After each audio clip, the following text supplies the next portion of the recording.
Hi guys, welcome back to Yanni's Room, Sunday Reset. Oh my God, wala akong Sunday Reset last week. So, sorry kasi sobrang hindi, wala ako sa tamang disposition last week. So, hindi ko rin talaga kaya.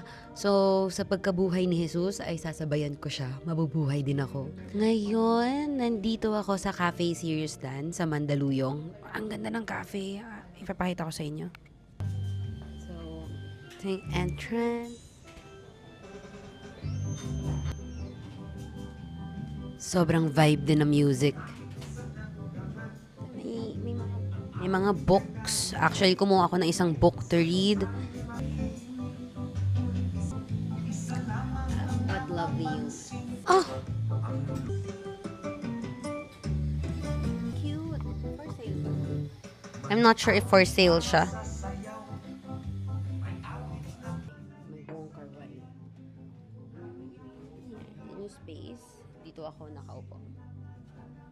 Yes! Sobrang vibe no music. So, umorder ako ng... Wait, i-check ko yung order ko. Umorder ako ng... Kinuha ko yung menu para mabasa ko. Salty Serious Latte. Ito yung Salty Serious Latte. Yes! So, ang Salty Serious Latte ay salted caramel. Version ng salted caramel nila. Tapos, merong 4 kinds of artisanal. Girl, how do you read that? Artisanal salt. Merong asin tibuok from Bohol. Tultul from Guimaras, asin na buyo from Zambales, and pink Himalayan salt. It's 250 pesos for iced. Nag-iced ako kasi sobrang init. Nasabi ko na to sa Thursday episode. Ang crazy ng init ngayon sa Pilipinas. Like, nag-angkas pa ako papunta dito. Like, tirik na tirik yung araw. Tikman natin to.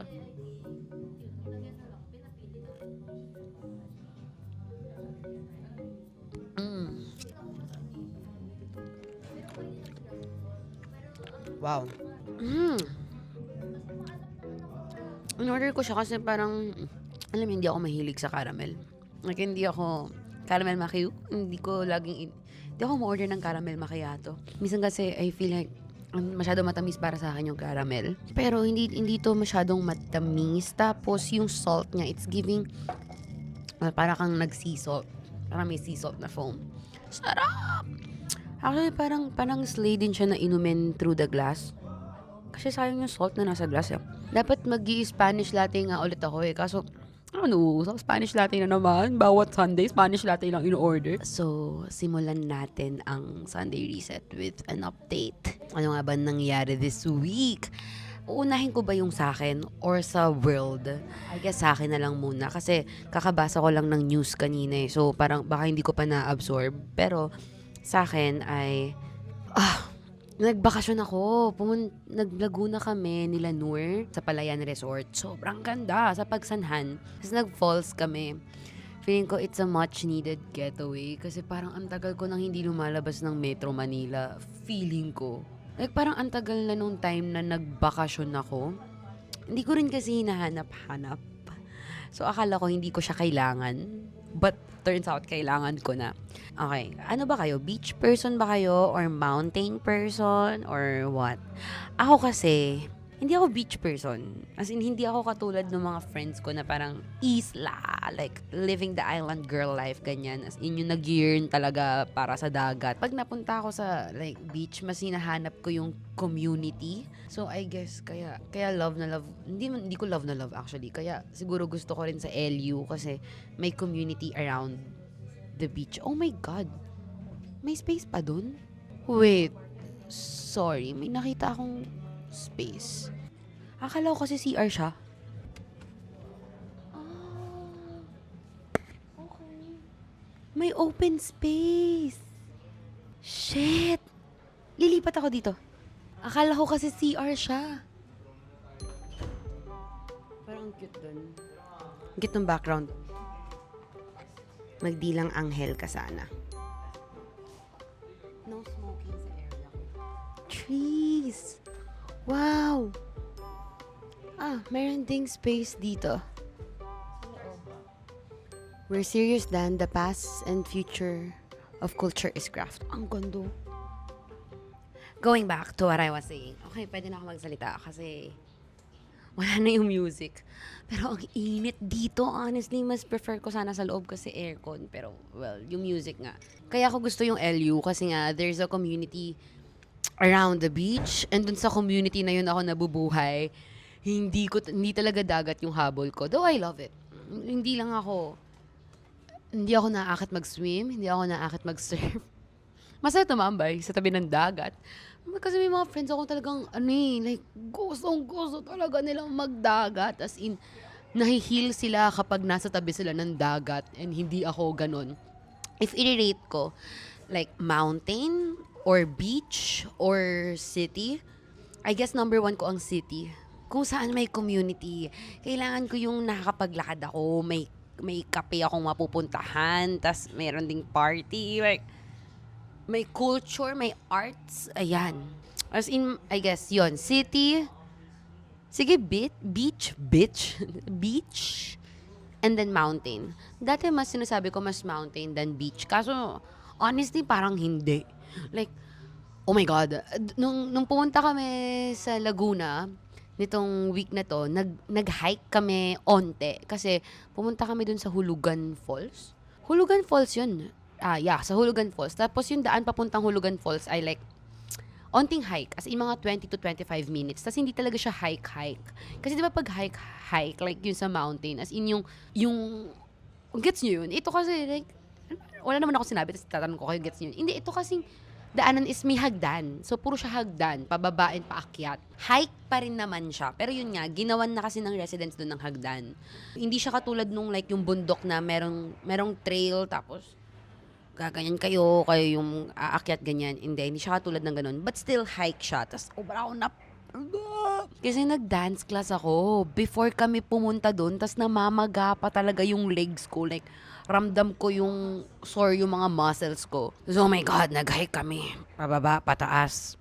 Crazy. Pero ang ganda. Ang ganda dun sa fall. Sobrang wow. Kasi sobrang init ngayon. Nasabi ko na, di ba? Like, pangalawang episode na to na nagrereklamo ako sa init. Kasi sobrang init talaga. So, isay mo nag-hike kami. Anong oras nun? Mga 8, 9, 10? 10. Actually, 10. Tapos, trick na trick yung araw. Tapos, magbaba mo dun sa falls. Sobrang sarap ng tubig. Kasi, sobrang love it. Like, sobrang sulit nung pagligo. Sabi nung mga residents doon, kapag like rainy season, or basta may season na sobrang lakas nung falls na hindi ka makakaligo, sobrang goods nung nung timing namin kasi aslay lang yung falls, like kalmado lang siya. So nakaligo kami. I love it. Tapos nagstay kami dun sa resort, sa Palayan Resort, like from April 1 to 2. As in 2 days lang talaga, overnight lang talaga yung trip na yun. Pero ang daming activity kasi ang daming plinano nila Noor. Sobrang enjoy. Kasama namin si Ikoy, siya nagluto. Fuck, sobrang sarap talaga ng luto ni Ikoy. I swear. Hindi ito sa binobola ko siya dahil tropa ko siya, pero parang wala akong ginawa doon sa trip na yun kundi kumain. Sobrang dami kong nilamon sa 2 days na yun. Sarap. Ang sarap. Nagluto siya ng kilawin, nagluto siya ng sinigang na salmon belly. Paborito ko sinigang ni Ikoy, like ko yung sinasabi sa kanya. Tapos, nagluto din siya ng adobo, nagluto siya ng kaldereta. Sobrang saya nga niyang kasama sa outing kasi ang sipag niya. Nagluluto siya din nag-drive. Sabi ko, boy, ay mong ginagawa, kalma lang. Pero oh my God. Kasi for him, sabi niya parang normal na yun sa kanya. Yun yung acts of service niya. So, ang saya. Kasama din namin si Mijon. So, si Mijon, artist siya. Like musician. Tapos, siya yung kumanta na magpatuloy na sobrang lagi namin pinapakinggan nung nag-shoot kami ng Marahuyo Project. Tapos grabe, like, hindi full moon nung gabing yun eh. But ang ganda nung moon. Tapos, nag-bonfire kami. And then, kumanta sa harap ng bonfire. Ang daming ganung moments na nagdinilay-nilay lang ako nung andun ako sa trip. So, kahit 2 days lang yon sobrang saya. Sobrang na-enjoy ko. Meron pang tennis court dun sa Palayan Resort. Hindi mo nagte-tennis, so hindi rin ako naglaro. Natatanga talaga ako sa sports, guys. As in, hindi na ako nagsubok mag-tennis kasi pickleball pa nga lang, natatanga na ako. Tennis pa kaya, which is like harder. Yun yung mga nangyari sa akin. Nagsusulat din ako ng script para kay Sir Ricky Lee, tas na-stuck na naman ako, putang ina. Ay, gago. Umalis si Mark Lee ng NCT. Hindi ako fan ng NCT. Hindi ako fan ng NCT. Pero umiyak ako. Feeling ko yun yung first departure sa isang K-pop group na nakita ko nag-speak up yung members. Like, nakita ko na nag-comment sila dun sa member na umalis ng support nila. Wow, like parang may proper closure with them and sa fans. Like, alam mong okay sila. Alam mo yun? Kasi ako, ano in-stand ko? EXO. Hindi nga nag-uusap-usap yung mga members ng EXO ngayon. Like, alam mong may beef. There's something going on. So, parang hindi ako sanay na ganun yung setup. Like, pag may umalis, nakakapag-speak up yung members.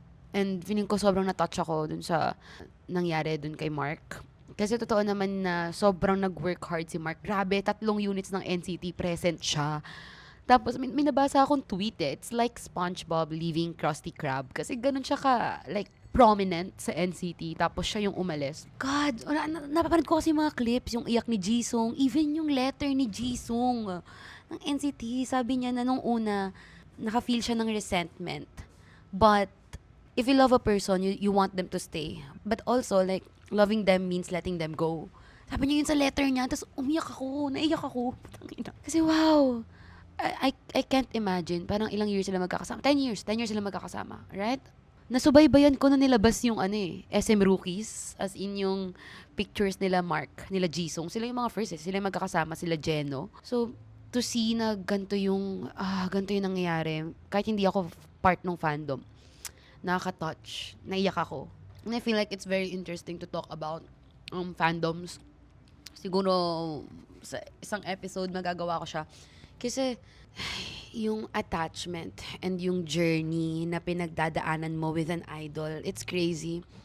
And there's a reason why pinatato ko yung EXO. So parang yung makita yung reaction ng fans sa nangyayari ngayon kay Mark. Alam kong masakit siya. It's like seeing a close friend leave. So, wala lang. Madami akong fans na, madami akong friends sa fans ng NCT. So, nakita ko yung devastation nila. Pero, so yun sa mga importanteng nangyari this week, no? Highlight yun si Mark Lee. Okay. Meron ako nabalitaan para naman sa world news. Nakita ko to. Nagpasa ang Israel ng death penalty sa mga anyone na parang commits a terror act towards residents ng Israel. Basically, it's a way to execute Palestinians. Like, ma-institutionalize yung pag-execute nila ng mga Palestinians. Yun eh. Ang nakakagalit kasi hindi ko alam if nakita nyo, I think dapat nakita nyo na binasura, sorry, hindi ko mahanap yung words, like, binasura ng Israel yung charges against their military men or basta against their military personnel na nag-commit ng sexual assault or gang rape sa mga Palestinian detainees. Yung mga rape cases na kinocommit ng mga residents ng Israel, binabasura nila.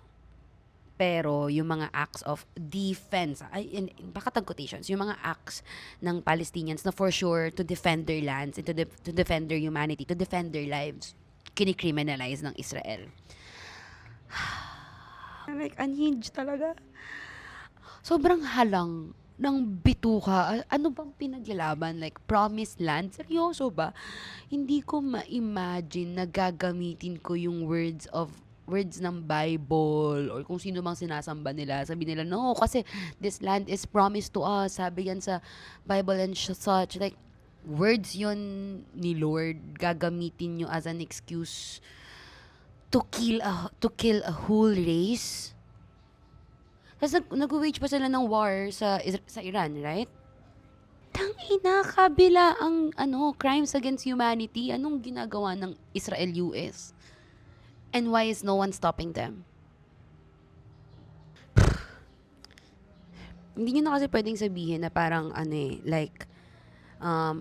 hindi tayo apektado ng mga pinagagawa nila. Apektado tayo eh. Hindi lang Palestinians eh. Kita nyo na kung ano nangyayari sa presyo ng gas natin. Tangina, alam nyo may mga establishments nga na nagpapatay na ng ilaw paggabi kasi sobrang kinikrisis na tayo even sa electricity, I think. Pero alam nyo, regardless if hindi tayo apektado nung oil crisis, parang yung simple act of empathizing and parang tangina namin nakikita natin to real time na merong isang whole race of people Palestinians na pinapatay. Like, literally, ethnic cleansing. Nangyayari siya right now. At bakit walang nakakapigil sa mga taong nagko-commit ng ethnic cleansing na yun? Ko alam, girl. Lord, alam mo sa mga gantong, sorry, ano ba to? Easter Sunday na Easter Sunday. Pero like, hindi ba? Minsan napapaisip ka talaga, Lord, kung totoo ka, why? Alam ko totoo si Lord. Naniniwala akong totoo si Lord. Parang, kung totoong may Diyos, bakit hinahayaan to mangyari lahat?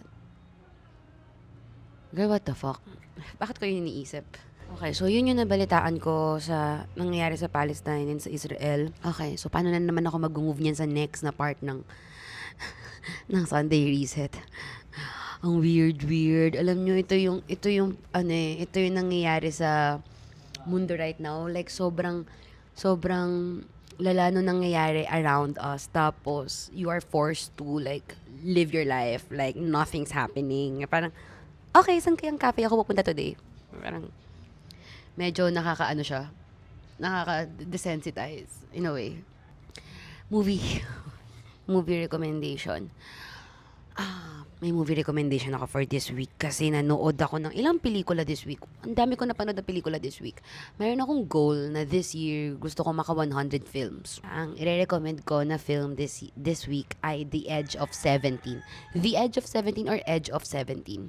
Yes, Edge of 17. Ang bida dito ay si Hailee Steinfeld. It's a film noong 2016. Tapos, I believe it perfectly na-encapsulate niya yung teenage girl angst experience, as in yung feeling na nung teenager ka, you feel like everyone is against you. Like, the world is against you. Na parang ikaw ang merong pinakamabigat na suffering sa mundo. Pagdaanan ko siya, grabe.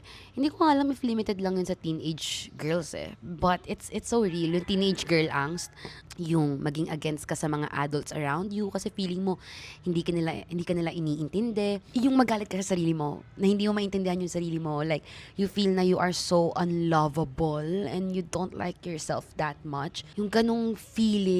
And then yung parang ang insufferable mo lang talaga. Like, lahat ng tao around you dinadamay mo sa pagkamiserable mo.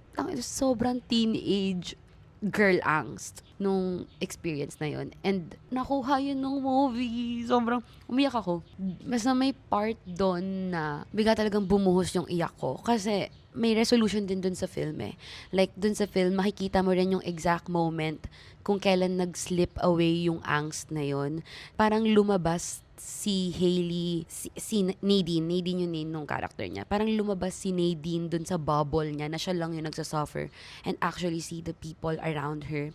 And mas naging human yung mom niya sa paningin niya, mas naging human yung kuya niya. And then, yung professor, yung teacher niya doon na hindi yung tipo ng sobrang laki ng wisdom ng teacher niya, but a teacher who's just living his normal life and then naging guidance din sa kanya in a way. But, panoorin yung Edge of 17. Nilagay ko din sa letterboxd ko yung review ko eh. Kasi as in nagkaroon talaga ako ng ganung moment sa buhay ko na nung teenager ako, I think mga 15, 16, akala ko, feeling ko pinaparusahan ako ng mundo. Feeling ko wala nakakaintindi sa akin. Tapos, pag tumatanda ka, mas naiintindihan mo, lalo na yung parents mo, na parang minsan hindi lang din nila alam yung ginagawa nila. And biglang makikita mo yung ways na na-hurt mo din sila.